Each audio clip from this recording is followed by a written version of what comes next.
Hi, I'm Tom. This is Lucy, and this is Kitty Help Desk.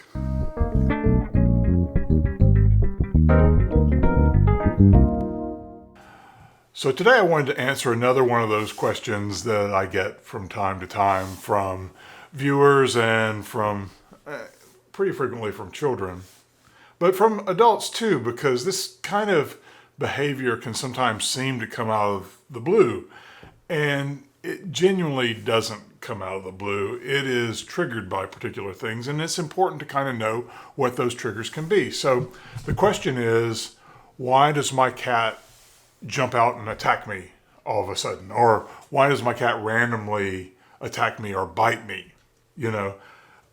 That's the kind of thing that a cat will do under several different circumstances. First of all, sometimes cats like to stalk people.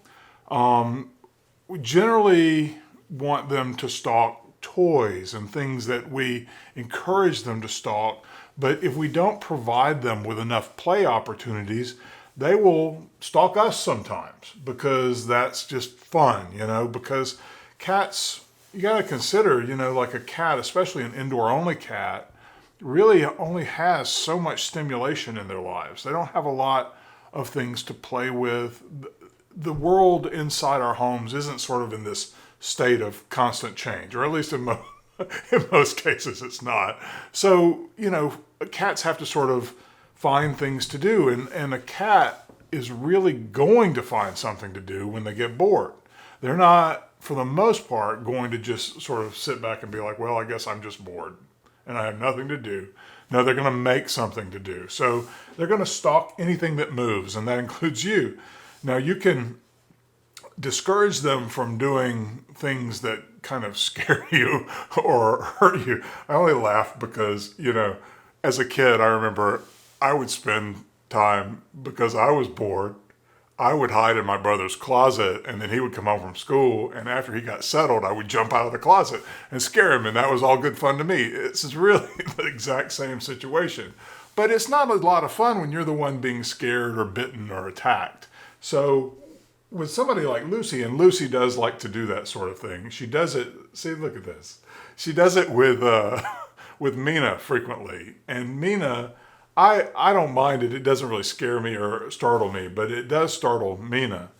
Cat to cat, it's a little bit more difficult to solve. You really have to look at enrichment opportunities to give your cat more things to do and more chances to play within your home.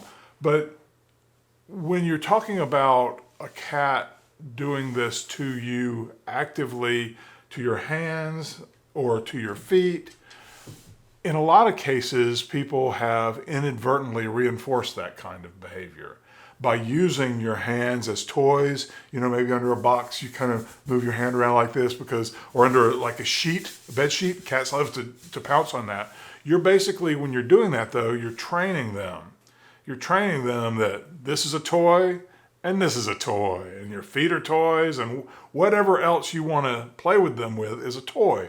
So you really want, when you play with them, you want to play and turn the toy into the prey, not yourself, because it's not going to end well. At some point, eventually, they're going to bite you too hard, and the really tragic part about this, the part that's not funny at all, is that a lot of people will blame the cat, when in fact, the person, the pet owner is the person who has sort of been encouraging this all along.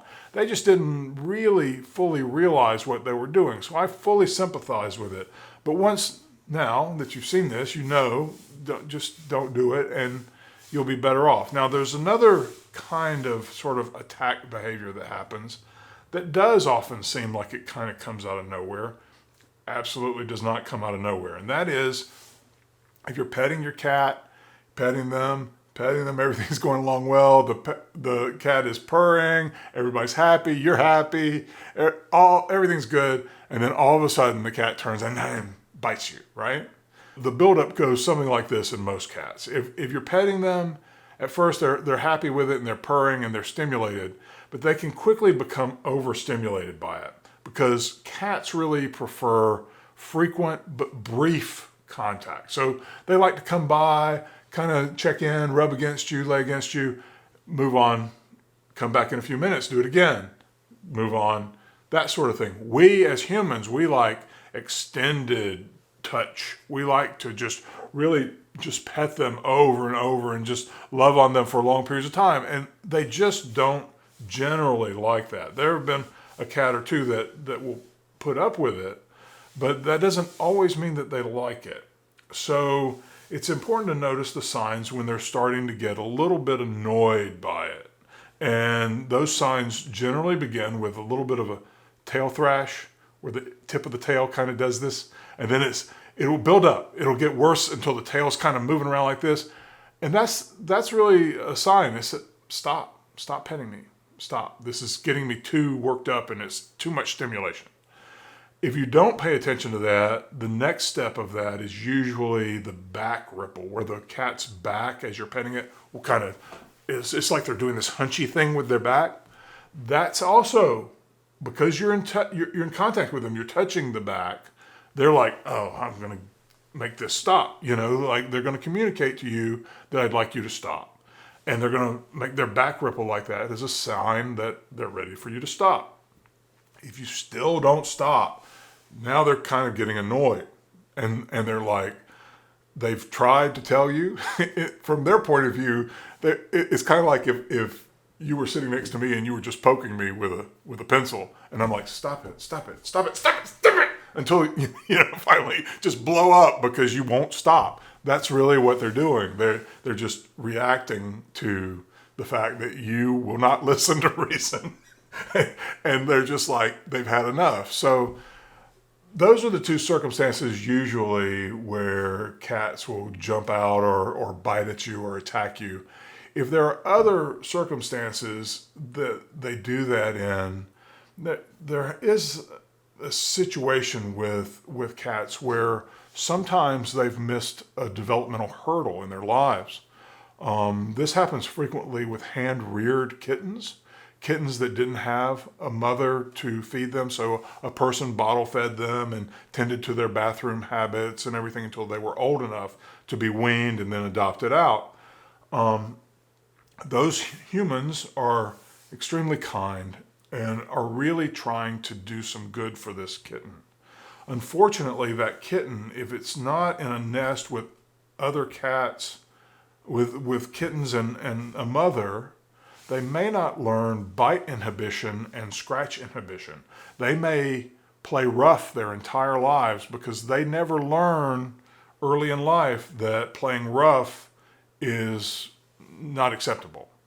So even, most cats who have been raised within that structure of a family unit, the litter and the mother, they learn this inhibition early on.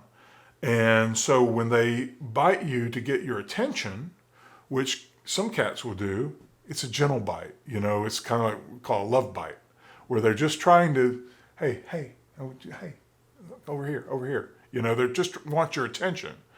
Some cats who just want your attention will bite hard enough to draw blood, and those are the cats who have really no grasp on how hard is too hard to bite or how rough is too rough to play. They didn't learn that in early development. So those cats really need a lot of nurturing, a lot of very special attention where you discourage these kinds of behaviors by making the result of the behavior boredom. If they were to bite you out of the blue really hard, you just get up and leave the room and just turn the result of the bite into just all the fun stopped. What happened? It's kind of like turning off the television for a child who's watching a TV show and then they did something wrong, so you don't get any more TV for now. It's like that with a cat, where you just walk out of the room and you make the result of their behavior boredom. And that's really the only thing you can do. You can't treat them the way the mother cat treated the kitten in the nest, because they fully understand that we are much larger than they are, and it can turn into a threatening situation where they become afraid of us. And we don't want our pets to be afraid of us. At least I hope you don't. So in that situation, we want to disconnect from them and turn the situation into a very boring situation. And then after a few minutes, we can come back and try again. And slowly over time, this cat will learn inhibition, but they'll never learn it as thoroughly as they would have learned it in the nest. So this has to be something on any cat caregiver's mind at any given time, that biting could take place. You don't want to sort of push those buttons. There are certain things that inspire a cat to bite, such as touching around their mouth here. They can't see, just like I can't see my chin. I can't see my own chin, right? But cats can't see around their mouth here, and they have sort of a behavioral program that tells them if something is touched here, you should bite it because it's prey. So when they're hunting, they find a mouse or something, and they feel it moving near their mouth. That serves them well to feel that they should bite then. But you want to keep your hands away from their mouths, these cats that have this inhibition problem. You want to do everything you can not to push them towards biting you. Don't pet their belly when they roll on their back. Don't put your hands around their mouth, none of those sorts of things. And with that and approaching it, with creating boredom for them when they do it, you can be successful and turn those cats into loving pets. So thanks for listening. Please like and subscribe, and I'll see you next time. Thanks.